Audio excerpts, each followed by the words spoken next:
game this weekend between Seattle and the Rams. Like, these are the teams that I cover up in LA. And I was like, you Yeah. know what? Why would I take this time off when I could be on the air? And it was Christmas Eve, and it was me and my producer. His name is Greg Bergman. So it was like, whoever the Jews are in the place, get them on the air and get them working. I should have volunteered to be a guest. That would Yeah, have I been would a have. good time for me. I Fill would up have the loved to have roster. had you. It's funny because I should have called you yesterday because I really I could have used you yesterday afternoon. I could have used some holiday spirit, and I could have used a positive message for sure. Oh, well, we got that. Well, I've been thinking about, obviously, I'm an advisor decided, an investor insided. One of the first investments I made, allowing people to have a true conversation. Obviously, there's so much noise. I was, thinking, God, there's so much information that people don't get a real feel. And the only way you get a real feel is through conversation and discourse and polling and all the things that Sided does. And, I know there's a lot insided with sports, but as the president leaves office, et cetera, what a great platform for people to talk politics, You you, you know, know, and get to the truth of what they want to talk about. I'm so glad you just said that because I started off by saying I was on the radio, and I'm just saying it, for anybody that is watching that's a Dave Meltzer fan and follower that has no clue who the heck I am. Yeah, Dave, I am so flattered that you are an advisor to what we do and an investor in what we do. And you're so right because, you know, we have been this year, especially the last quarter of the year, we've been in user acquisition mode. We've been trying to find how are we going to get people to come use our platform, because just me alone with my measly 20,000 Twitter followers is not going to be enough to generate real users. And what we've found is that YouTube influencers, young YouTube influencers and their audiences are very mobile. But that being said, the biggest picture for our platform, and I would encourage everybody who's watching right now to please download this app, Sided, SIDED. It's in the App Store and in the Google Play Store. The bigger picture, Dave, seriously, is about the broken conversation on the internet. And it's not just Twitter where people get angry and it's toxic. And it's not just Facebook where you lose friends because of your opinions at times. Sometimes it's on Instagram. You say something on Instagram and the next thing you know, it's just a lot of hatred and bitterness. The thing about Sided that makes it so interesting is you pose a question to people and then you segment answers. And people who are on this side or this side or this side, they can leave interesting points. They can make interesting arguments. People can like those arguments. And then if you have strong opinions, which many people do, and you always think you're right, which many people do, this is a platform where people actually judge your commentary. And then you get a real sense of whether or not people agree with you or disagree with you. But in the much bigger global sense, I really do think, and I hate to be, such an idealist, but I do think that the way we speak to each other, the way we communicate with each other on the internet is broken because people can hide behind their phones, their computers, fake identities, whatever. And I really hope that in the future, one of the things that we can do that's not just about making money and it's not just about building metrics, it's really about helping find a solution to better conversation on the internet. Yeah, I didn't realize the YouTube subscribers are so powerful, because we're gonna have to have a post Christmas conversation about all my YouTube Evan Carmichael, Who Man with millions of subscribers that would they're just generous, gracious people, and they love to heal the broken conversation that people are having.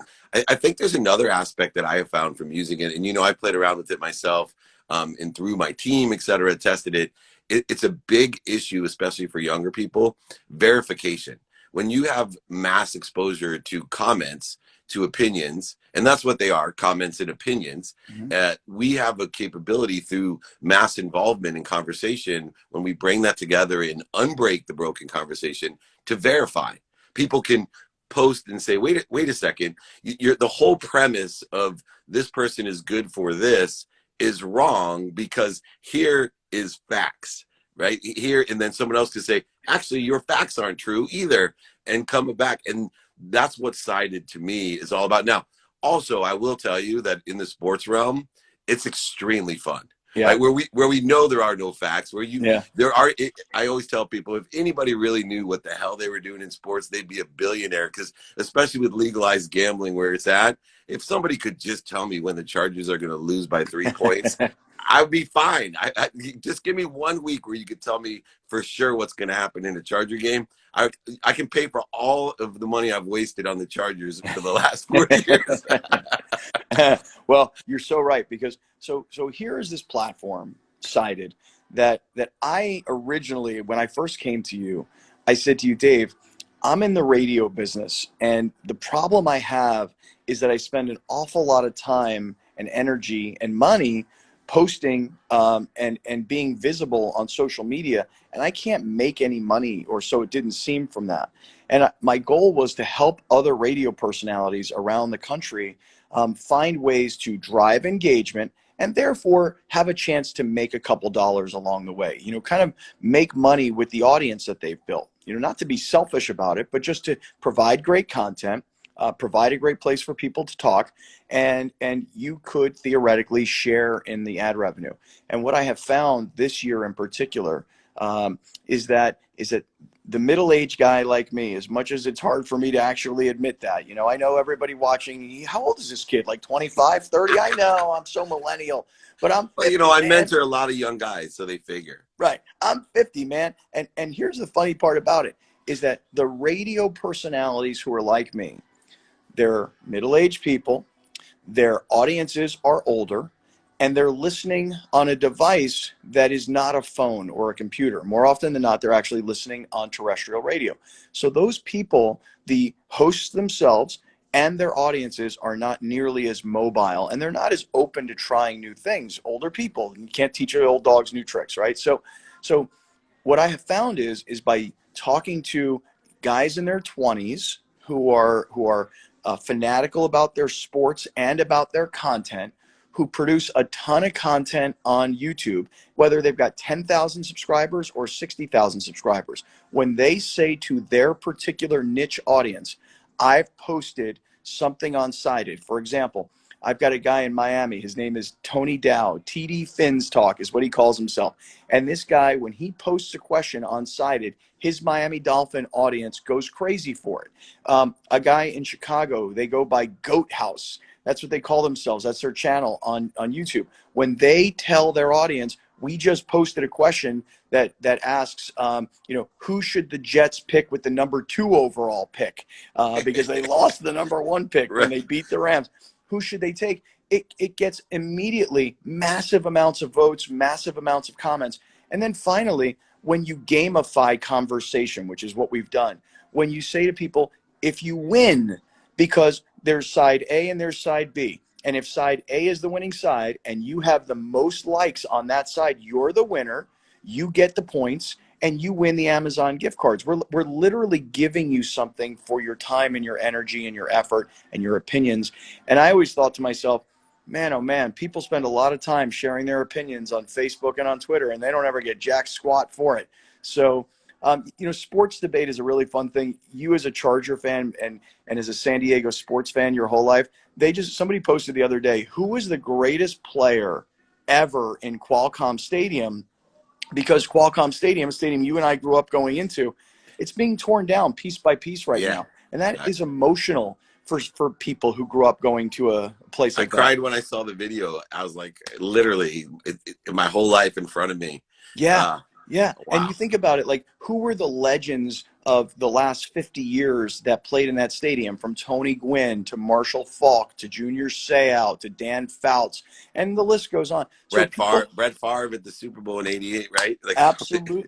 Yeah. And so, you think about Major League Baseball games, All-Star games, NFL games, Super Bowls, college football games, bowl games, huge concerts, Beyonce, Rolling Stones, Guns N' Steve Roses. Garvey's home run. Don't forget Steve Garvey's home run against Chicago. Yeah. So classic moments in a stadium. And so people have these conversations. I think it was this. I think it was that. They share stories. They share emotions. And at the end, when people judge their comments, I like this, what Dave Meltzer said. I like what Scott Kaplan said. And you move up the leaderboard, there's a competitive nature to the conversation. So As you can probably tell, man, I'm, as somebody who is on the radio every day, two different radio shows, two different markets. One in the morning I do in San Diego, and one in the afternoon I do in LA. Two different radio stations, completely different audiences. As someone who's also in the business of software now, who would have ever imagined? This is the twists and turns of being an entrepreneur. Um, I'm so proud of what we've built, and gosh, I just want everybody to use it. And that's really my goal for 2021: scale this business, Dave. And man, do I need your help. You got it, my friend. Absolutely. Now, they can download Cited, Sided, on any of the platforms, iOS or Android. Right. Where else can they find you, the shows, or Cited on Instagram, YouTube, etc.? Yeah, you can find us on Instagram. It'd be great if everybody would download the app Cited. And if you go into the App Store, it's Sided. If you put in Cited Debates, it'll pop up. I mean, it pops up right away. You'll find that it's a really great platform. It's a ton of fun. People who are using it, Dave, like our power users, like our real top 10% of people, 27 hours last month is what they spent on this app. 27 hours. But the average person comes in and out and will spend 7 to 10 minutes a day. They'll vote. They'll opine. Maybe you can, users generate much of the content and the questions. So if you're on Instagram, @Cited Debates, on Twitter, @Cited Debates. For me personally, it's just my name, Scott Kaplan, Kaplan. You can find me on Instagram. You can find me on Twitter. And if you're driving around in Southern California and you're listening on the radio, 1090 San Diego, 710 LA. I'm busy, man. I'm freaking busy. You're active. I don't like busy. Busy means unavailable. You've always been available to me. Speaking of which, too, I love seeing you because, when I first wanted to start building my brand, there were certain people that supported me whenever I asked, hey, can I jump on? Can you help me promote my brand, my books, my podcasts, my movies, my TV, anything I wanted to do? And, my heart was singing when you started out coming onto my stuff now saying, hey, I'm not sure anybody knows who I am. Let me just tell you this. Scott Kaplan is a legend. The first person that I wanted to be. I was so excited the first time I was on the Scott and BR show in San Diego. It's the biggest show in Southern California. He's being very humble. And I know not everybody, there's 4.4 billion people. If we can just capture 1%, you and I, not too bad for two kids from San Diego. So yeah, you know what though, Dave? I'll tell you this real quick on the way out. I always love to tell you this, and I tell everybody who's a Dave Meltzer follower this. We once met and had lunch one day, and you told me, you said, you're not good at two things. This is the way I remember you saying it. You said, one, you're not good at receiving. And I went, what does that mean? What do you mean I'm not good at receiving? I don't even understand what that means. And you also told me you're not good at asking for help. And I swear to you, that's probably 7 or 8 years ago that you told me these two things. And ever since then, I've been willing to do both of these things. One, can I please get some help here? I need help, And sometimes it's to my investors and I need help. Hey, I need cash. The company needs cash. I need help. We need the cash to keep things going. Or sometimes it's, hey, I need your help. I'd like you to get on Cited and get an account and play with it and give me your feedback. I need help, and I'm willing to ask for help. When before I used to think of asking for help as some sort of weakness. It's not. I found that it's a strength, and you've taught me that. And the other thing is not being willing to receive, not being open to receive. I never really understood what that meant, but I'm kind of like somebody who always likes to give. And then when I'm on the receiving end, I'm like, oh, don't worry about it. That's okay. But it's okay to receive. Like, it's good to receive. And those are two pieces of advice that you gave me a long time ago. And they're deep. They're right here, right now. They're here, man. Well, I appreciate you. And remember, you can't give what you don't have. So receiving is an important component of providing for your family, for your community, for everyone. And that's what inspires me to receive. I used to have the same Jewish guilt. Oh, no, it's okay. It's okay. And then put myself at a detriment to the point where I lost everything. And that wasn't going to happen again. And I appreciate your friendship, your business acumen, your media skills, especially. You're a killer out there. Please join Scott and I, Cited. You know where to do it, @Cited Debates. Scott, anything you ever need, all you got to do is call. Please also send my love to your son. He's a good man. I get to see him more than I see you, so thank you. Well, hey, much love to you, your family, and your extended family, all the people that work in your office and all the people that follow you. Dave, much love and Merry Christmas. Merry Christmas. Take care, brother. Take See you care. later, man. The great Scott Kaplan at Sided Debates, Sided, SIDED, one of my greatest investments. We're going to make it happen. We're starting to get momentum. Remember the segmentation, exponential growth, etc. It's a good place to be. Everybody, I saw, give me that Jakey Bakey. I saw you up there. Let me just pin my email, david@dmeltzer.com, 949-298-2905. Let me also, there's a few angry people in discourse, and Brian Smith, thank you so much for recognizing, acknowledging the sanctuary of positivity that we can express here. But I'm going to give you, everyone, my direct cell phone here on Christmas to call me if you need anything at all. So it's 858-688-3294. So if you're not happy, if you're anxious, frustrated, guilty, resentful, just directly call me. And I love to talk and help you. Bonnie, Brian, thank you so much. Brian Smith Energy at Where Guildford, right there. Amazing. Thank you for creating a sanctuary where we all can unite and stop the broken communication. As my wise friend Scott Kaplan says. You can see him right there. Colleen, Merry Christmas. All right, let me take a question or two, and then let's get celebrating with our families. How do you use Amazon personally? Man, I buy a ton of stuff. Gifts and work stuff, or I absolutely, there's a reason Bezos is the richest man on earth, because that platform makes it so easy. I mean, stuff like comes on Christmas, on Sunday, on the day after, the same day, and it's just such an effective way to keep the world of abundance moving. Everything for everyone. So let's jump in here. My team has any questions, put them in here as well. If you're on here, universities are useless and it won't make you rich. Do you believe in that?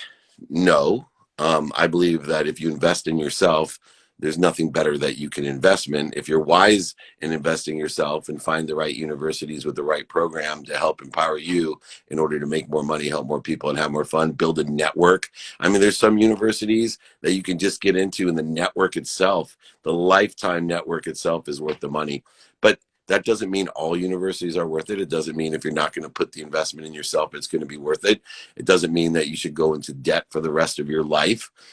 So determine upon what your skills, your knowledge, and your desires are. But universities are not worthless. You just have to be intelligent about how to utilize universities in order to effectuate what you want. In order to do that, you need to take inventory of values, ask and attract, as Scott Kaplan said, be a student.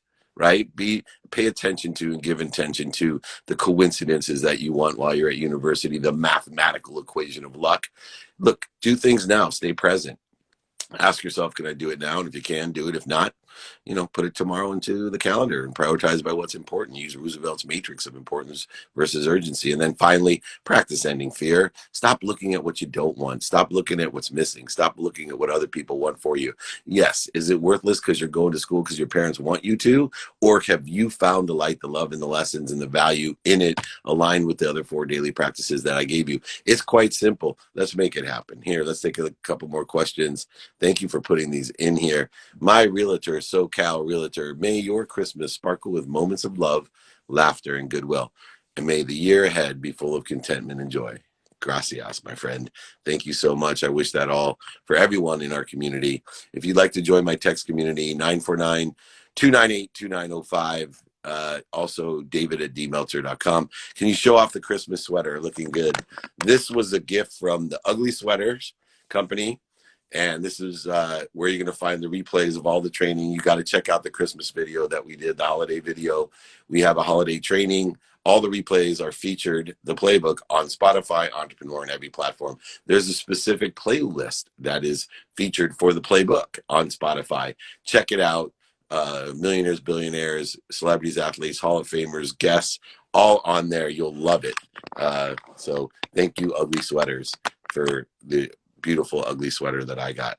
That's awesome. Let me see what I got. Erase this. Couple more questions here. Creating a business means going broke and struggling for 10 to 15 years before you see small lights of success. For some of us, for me, it was 9 months, 10 years of success. going broke, and then a 15-year segmentation of acceleration growth.